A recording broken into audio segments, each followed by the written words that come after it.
Assalamualaikum dan selamat pagi murid-murid. Bertemu kembali kita dalam sesi pengajaran Bahasa Melayu secara PDPR.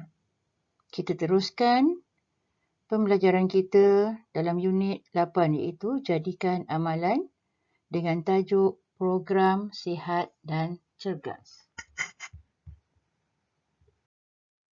Baiklah, standard pembelajaran untuk hari ini ialah 5.1.3 iaitu memahami, mengenal pasti dan menggunakan kata adjektif mengikut konteks. Yang kelima iaitu waktu. Objektif pembelajaran kita pada hari ini ialah pertama, memahami dan mengenal pasti kata adjektif waktu, dan yang kedua, membina ayat dengan menggunakan kata adjektif waktu dengan betul. Kriteria kejayaan.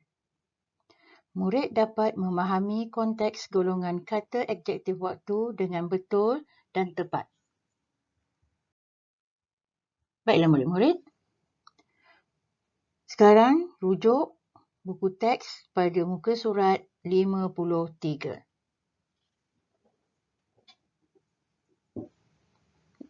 Tajuk kita pada hari ini, cikgu ulang sekali lagi iaitu Program Sihat dan Cergas. Mari baca bersama cikgu.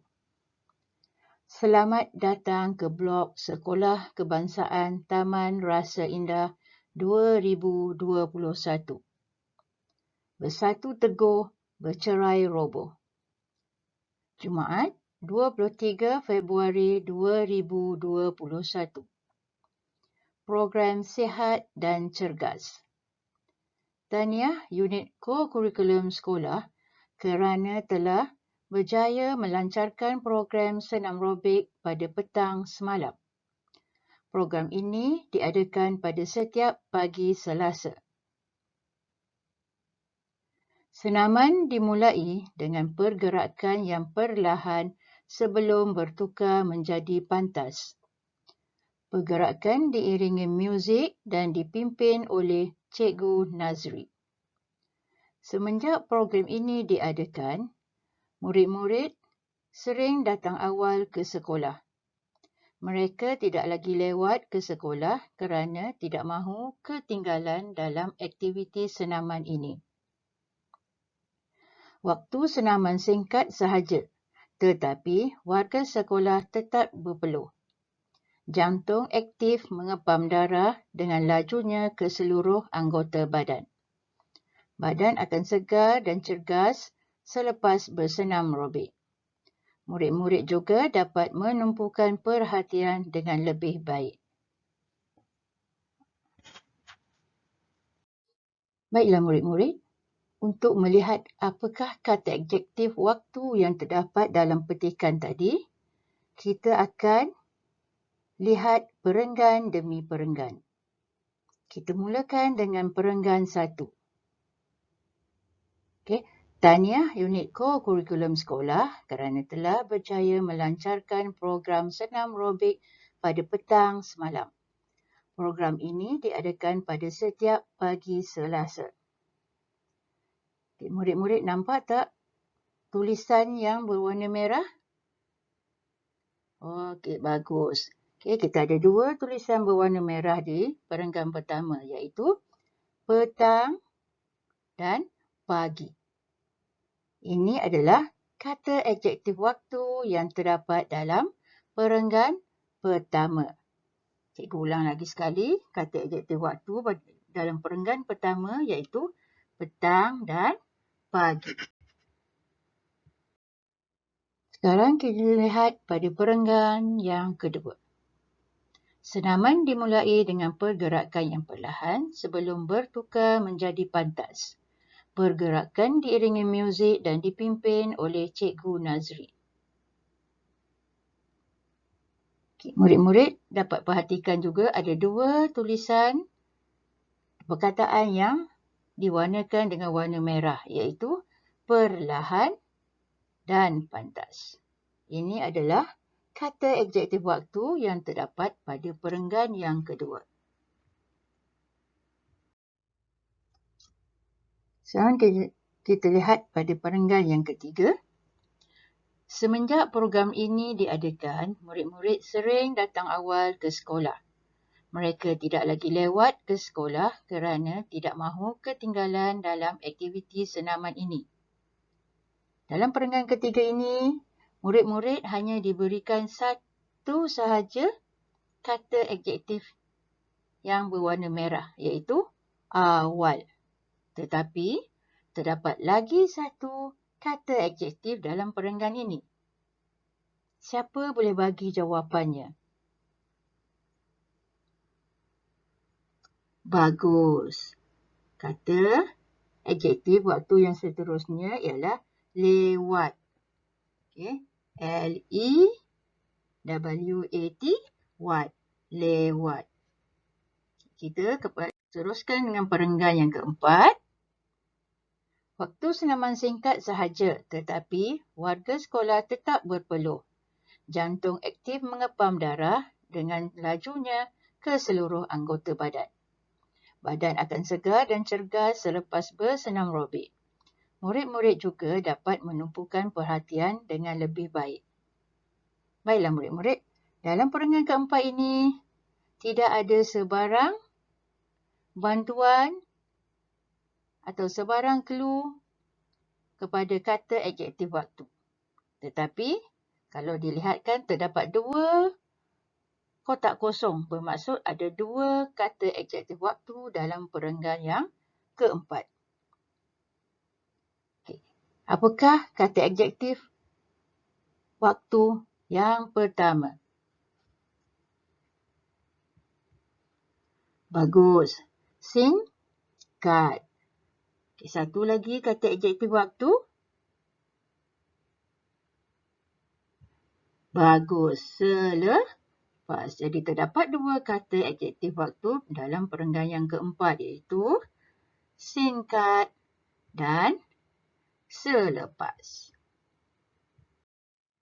Baiklah murid-murid. Untuk aktiviti seterusnya, cikgu berikan contoh ayat yang mengandungi kata adjektif waktu. Ayat yang pertama.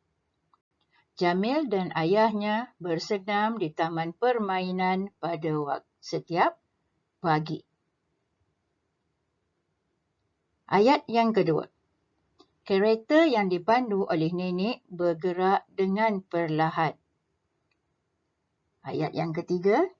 Ramli selalu dipuji oleh Cikgu Samsiah kerana sentiasa datang awal ke sekolah. Dan contoh ayat yang terakhir. Adik menangis teresak-esak selepas dimarahi ibu. Dalam keempat-empat ayat contoh yang cikgu bacakan, terdapat satu perkataan yang berwarna merah bagi setiap ayat. Dalam ayat pertama, perkataan yang berwarna merah ialah pagi. Ayat yang kedua, perlahan. Ayat yang ketiga, awal. Dan ayat yang keempat, selepas. Jadi murid-murid, pagi, perlahan, awal dan selepas merupakan kata adjektif waktu. Baiklah murid-murid, sebelum kita mengakhiri pelajaran kita pada hari ini, cikgu hendak kamu siapkan latihan membina ayat. Salin latihan ini dalam buku latihan BM1. Pastikan murid-murid tuliskan hari dan tarikh latihan kita pada hari ini. Dan jangan lupa tuliskan arahan bina ayat dengan menggunakan kata adjektif waktu yang telah dipelajari dengan betul. Cikgu bagi contoh untuk kata adjektif waktu petang. Kamal bermain bola sepak di padang pada waktu petang. Gariskan kata adjektif waktu yang perlu awak bina ayat. Contohnya petang, maka garislah perkataan petang. Okay, latihan nombor 1, pagi. Yang kedua, perlahan. Ketiga, pantas. 4, awal. 5, lewat. 6, singkat. Dan yang akhir sekali, yang ketujuh, selepas. Ingat murid-murid, setiap kali awak menulis, pastikan tulis dengan tulisan yang cantik, yang kemas, yang boleh cikgu baca dengan senang. Dan ingat, setiap kali membina ayat baru, sila langkah 1 baris atau tinggalkan 1 baris. Untuk latihan pengayaan, murid-murid boleh membuatnya di dalam buku aktiviti Bahasa Melayu Jilid 1 sekiranya ada dalam simpanan murid-murid. Okay. Buka muka surat 63 dan bina ayat berdasarkan gambar yang diberikan serta kata adjektif waktu yang diberikan. Okay. Cikgu ada pesanan penting di sini. Sila tulis dengan tulisan yang cantik, kemas dan senang dibaca. Sila tinggalkan 1 baris kosong sebelum menulis ayat yang seterusnya. Sila isi tanda noktah atau titik pada setiap penghujung ayat.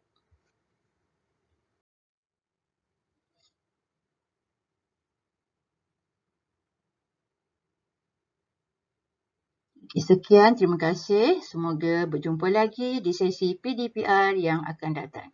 Assalamualaikum.